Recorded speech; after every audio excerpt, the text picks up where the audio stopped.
Tama lahat sa tono, ang mga awit nila na tigilan na ang operasyon ng malakihang pagmimina. Ang tanong ay bakit patuloy pa rin ang mga ito? We will move that foreigners can own 100% of our natural resources in the Philippines in order to hasten the economic mobilization of our country and our people. Kabaliwan o isang panlilin lang dahil iginawad sa amin yung aming lupang ninuno pagkatapos babawiin din sa pamagitan ng paggawad sa mga malalaking dambuhalang minero ang aming lupain ninuno. Napakasakit po. Isang pagyurak sa aming karapatan. Hindi namin matanggap yan ang ginawa nila yan dahil noon pa nagsakripisyo ang mga magulang namin na hindi nila yan giniba ng lugar na yan dahil mahal nila ang lugar na yan dahil buhay ng katutubo. Sa amin, hindi po kami naniniwala doon sa pag-angat ng ekonomiya. Pagkus kami po ay nahihirapan tungkol doon. Alam namin kami isa sa mga bahagi rin na dapat kami mismo ang dapat mabigyan ng mga suporta ng ating pamahalaan. At hindi yung mahalin yung mga dayuhang magmimina sa ating bansa.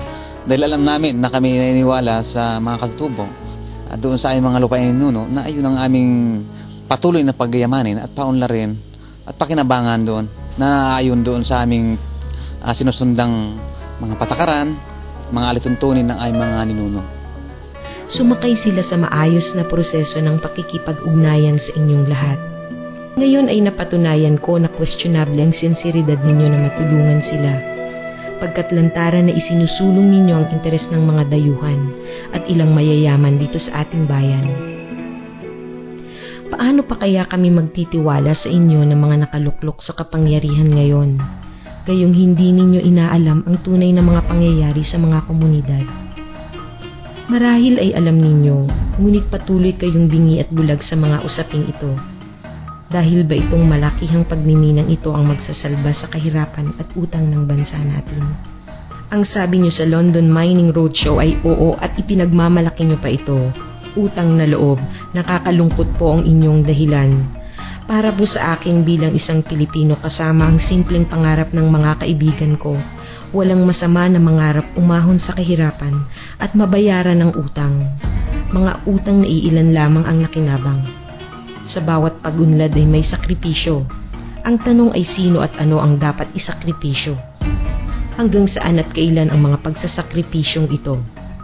Mas nanaisin namin na umahon ng dahan-dahan sa kahirapan nang hindi na isasakripisyo ang buhay at karapatan ng karamihan. Dapat na igalang naman ang karapatan ng mga katutubo sa lupang ninuno sapagkat kapag ito'y nawala sa amin ay wala nang tatakbuhan pa at wala nang paroroonan pa ang mga susunod pang saling buhay ng mga katutubo. Ayaw po namin at ayaw po ng mga elders namin na kami ay lilipat pa sa ibang lugar sapagkat yun ang ipinagkaloob sa amin ni Apo na Malyari. Kaya kami ay nakahandang pagyamanin ang ibinigay sa amin ni Apo na Malyari. Mga 10 taon na nakikipaglaban tungkol sa mina na yan. Ayawan ko kung naringig ba nila o hindi ba nila naringig. Ngayon sana, kailangan sana nga maringig nila itong panawagan ko sa kanila na bigyan naman nila ng karapatan ang katutubo katulad namin na mga mahihirap na taga roon. Hindi yung katutubo na pumunta doon na galing sa ibang lugar na magpakilala sila isang Subanon pero galing ng ibang munisipyo at saka ibang probinsya.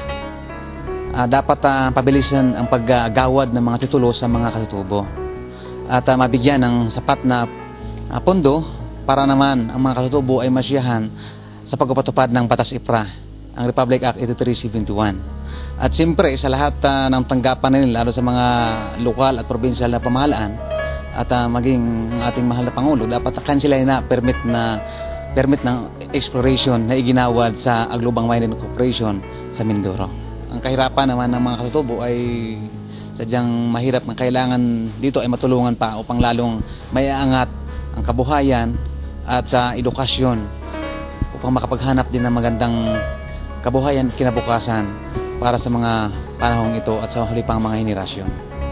Matagal nang nananawagan ang mga taong ito sa naging kasaysayan ng pagmimili